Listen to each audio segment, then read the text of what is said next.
Shadows of the Empire was released in 1996 to a lukewarm reception.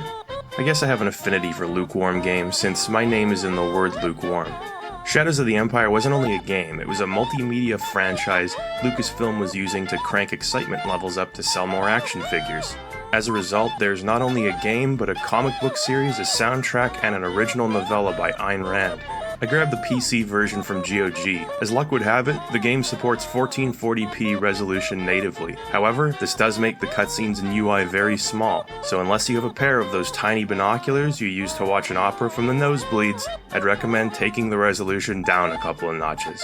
As you can see, it's not like this game benefits from visual clarity anyway, so it's probably best to see as little as possible. So we're introduced to our protagonist, Dash Rendar. I'm dismayed to see that Video Brincado handled the 3D cutscenes, especially since the N64 version uses these really stylish comic book intermissions that make Dash look about 100 times cooler. I guess not being able to play full motion video was the N64's blessing in disguise here. Dash gets a lot of shit for being a Han Solo ripoff. I guess that's true, but as a kid, I thought Dash was super cool. Something about a blonde-haired, bearded, handsome guy with shoulder pads. The first thing you'll notice is that the game doesn't control very well.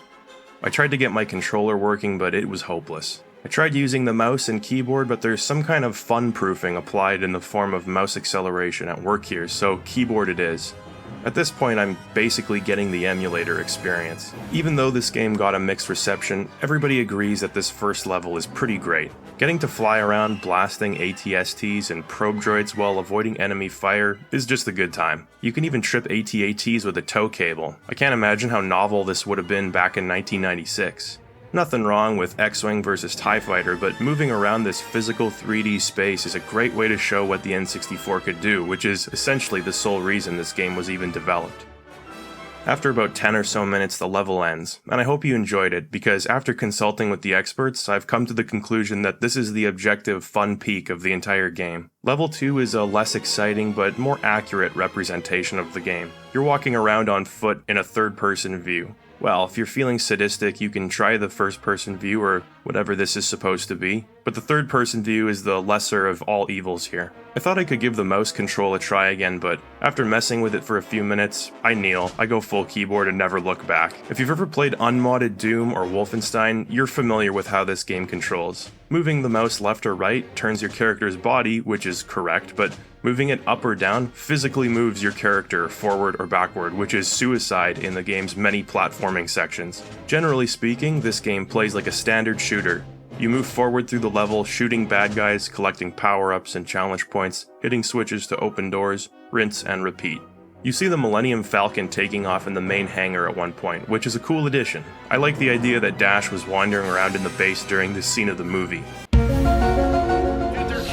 They have human-animal hybrids. I find this room with 3 Wampas in prison. Hi. And because I'm a sweet boy with a big heart, I decide to free them. They begin pursuing me with a ruthless determination. Back off, I'll take you on. I'm feeling like a fool for letting my conscience get the better of me. You're just a chicken. Chip, chip, chip, chip, chip, chip. They also take about 1,000 shots to kill, so I reflect on my bad decisions while developing rheumatoid arthritis. As the level progresses, I'm actually finding a decent rhythm of shooting guys, trying to find secrets, and being wary of enemies or traps around the corner. It's not great, but it plays better than a lot of its contemporaries.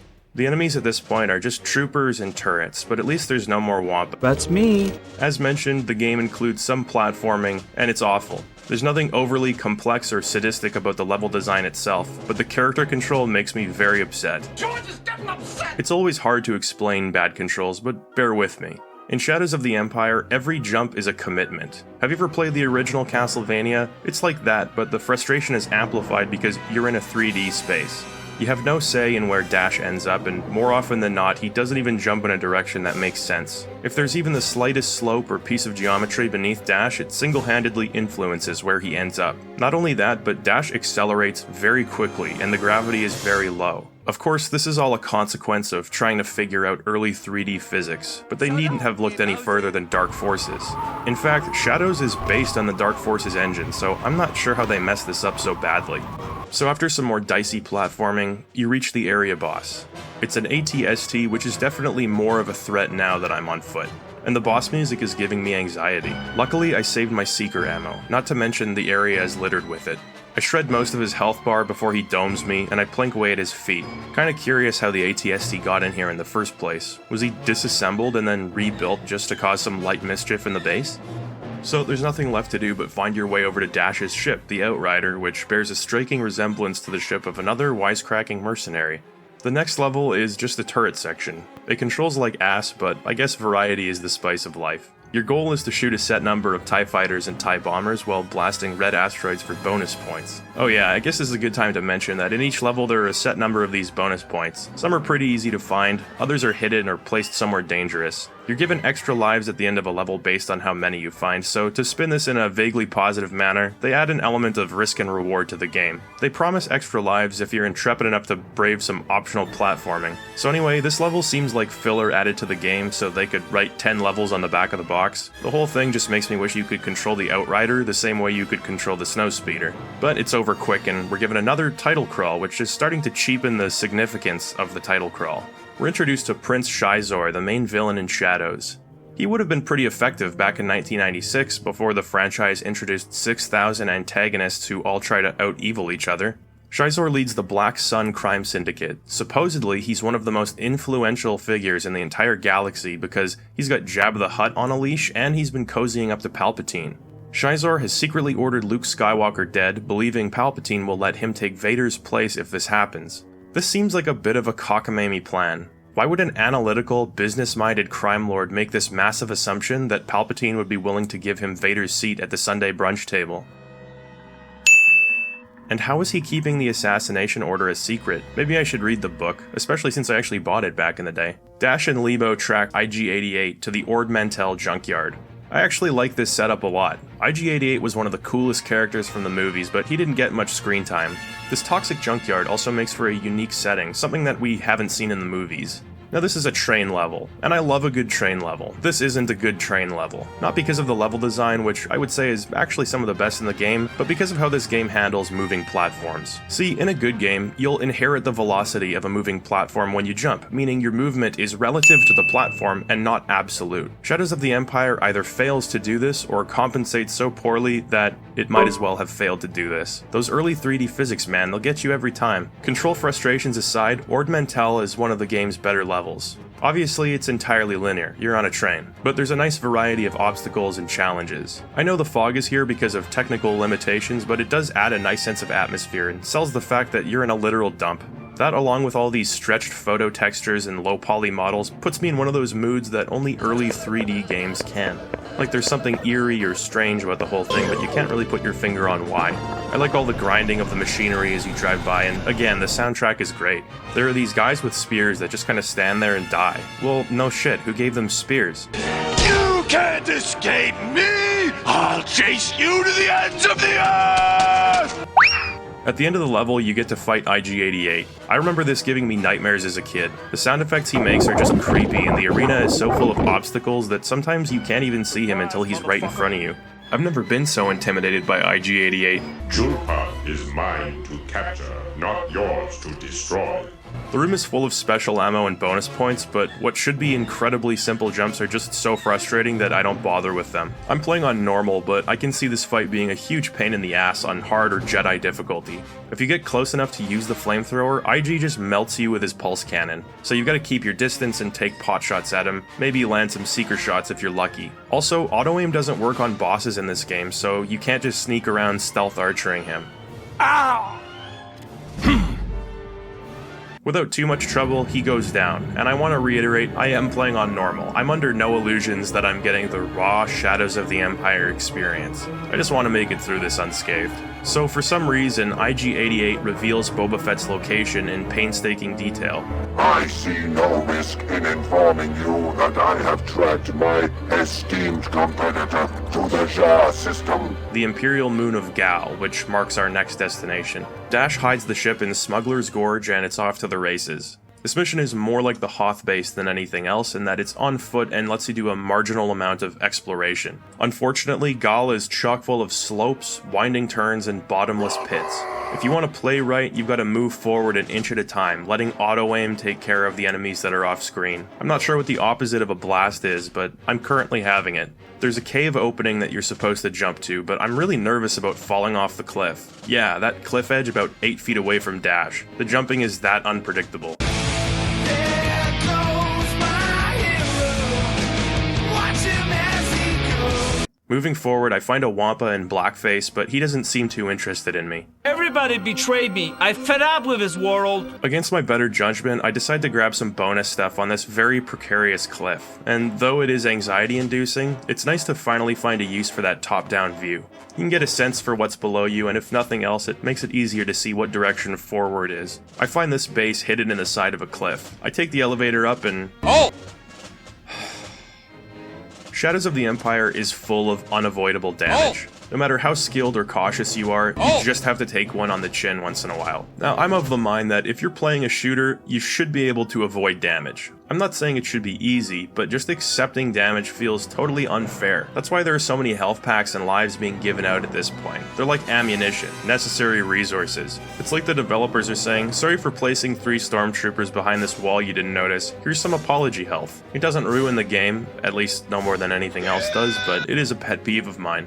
You find a jetpack halfway through this level, and despite the fact that I'm convinced it was added late in development to compensate for the terrible jumping, I'm not looking a gift horse in the mouth. It feels pretty good to use. The main benefit is that you can now control your direction mid-air, and I appreciate that they tried to add a little bit of verticality to the level design. You face off with another ATST, but it's much easier now that you can fly over top of his head and confuse him. You can also take a look in those ventilation ducts. That's a bonus token. Should be pretty easy to grab since I've got the jetpack now.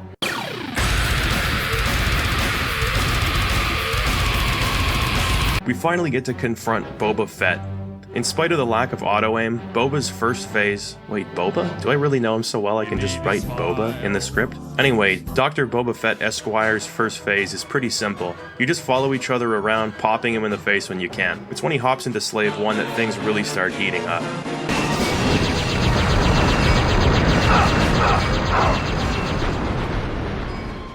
Huh, that pulse ammo is pretty good. Another title crawl reveals that Luke apparently went to refine his Jedi skills at Obi-Wan's abandoned house, because I guess it's just a better place to be than somewhere else.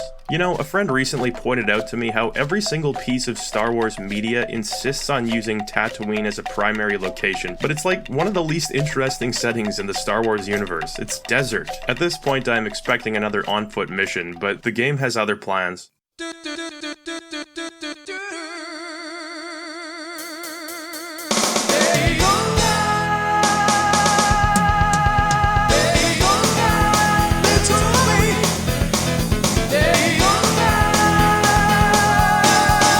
So, Dash and Luke talk about the Black Sun's latest caper, a mysterious construction project. The specifications for this project are being kept aboard an Imperial freighter, and I'm pleased to say that I've finally found a use for the first-person camera. The freighter is very cramped, and the cameraman behind Dash doesn't understand the concept of personal space. This is the second time that he doesn't give a fuck about what is going on in front of the camera. All right? I'm trying to fucking do a scene here, and I'm going... Why the fuck is Shane walking in there? What is he doing there? Do you understand my mind is not in the scene if you're doing that? There are a lot of tight corridors, small rooms, and low ceilings in this level. Understandably, you don't get to use the jetpack here, but you don't need it anyway. This level is a lot shorter and less involved than Gal. So the boss of this area is a loader droid. That's it, huh? We went from IG-88 to Boba Fett and Slave 1, and how do you top that? A sentient forklift, I guess. So I absolutely melt through him, and I have to wonder if the game expects you to use your pulse ammo throughout the level, because that shit lights bosses up. So we watch our fourth and final title crawl, which is extra funny when you consider that I've only been playing this game for 2 or 3 hours, and our next stop is the Imperial City sewers. Supposedly, they'll lead us through a secret entrance to Shizor's palace.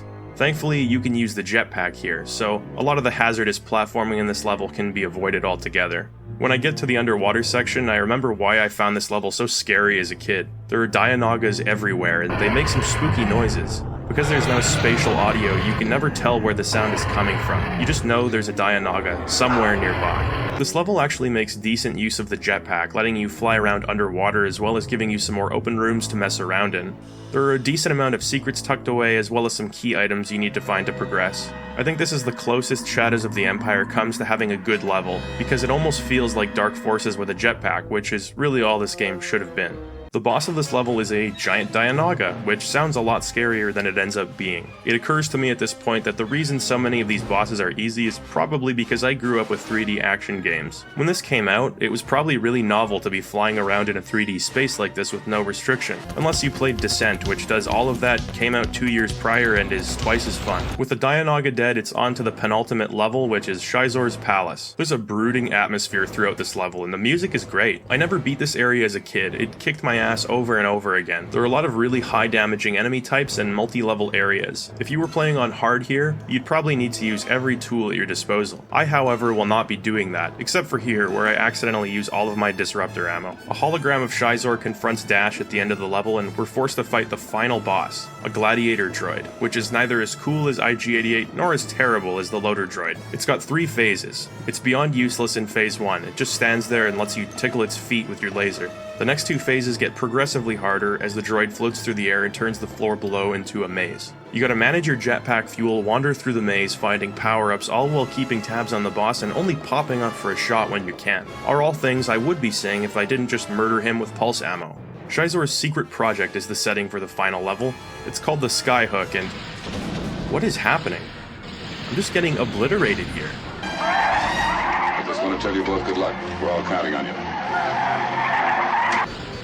This is basically the same mission as the first turret level, but with 100 more enemies that all deal significantly more damage. It's so unfair that the game actually gives you an extra life for every 15 ships you kill. Yeah, they knew this was bad. There's nothing you can do other than shoot lasers and fire your missiles indiscriminately. No evasive maneuvers you can take to avoid enemy projectiles. Just hit the buttons and hope that you get to your destination before your lives run out. I don't even want to imagine what this would look like on hard. Once you get close enough to Skyhook, you can take control of the Outrider, and it's actually kind of fun. I don't understand. If they went through the trouble of programming and animating this fully playable Outrider section, why wasn't there like 3 more missions like this? I mean, it's not perfect, but it's certainly no worse than the turret sections or the swoop bike level.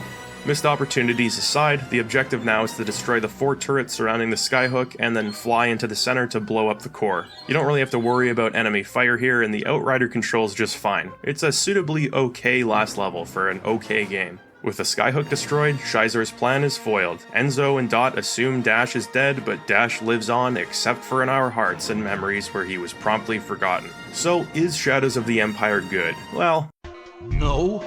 not really. Does it hold up? Unquestionably not. Is there fun to be had? A little. It's easy to laugh at a bad game with the benefit of hindsight. It's a pastime that I live for. But these developers were working with a whole new dimension. They didn't know what would work or be fun, and the average consumer was riding such a dopamine high from the glorious 3D graphics that they didn't even know they weren't having fun. So if you're thinking about revisiting this game, I would suggest you leave it there, as a memory of believing that you were having fun playing it. Hey, thanks for watching this video. I'm planning on continuing to cover some old games, but also new releases, so if this video tickled your fancy and you think you might want to see more, consider subscribing, liking the video, and or leaving a comment explaining why I'm a piece of shit for playing this game on normal difficulty. Until then, this is Madular, waving a friendly goodbye.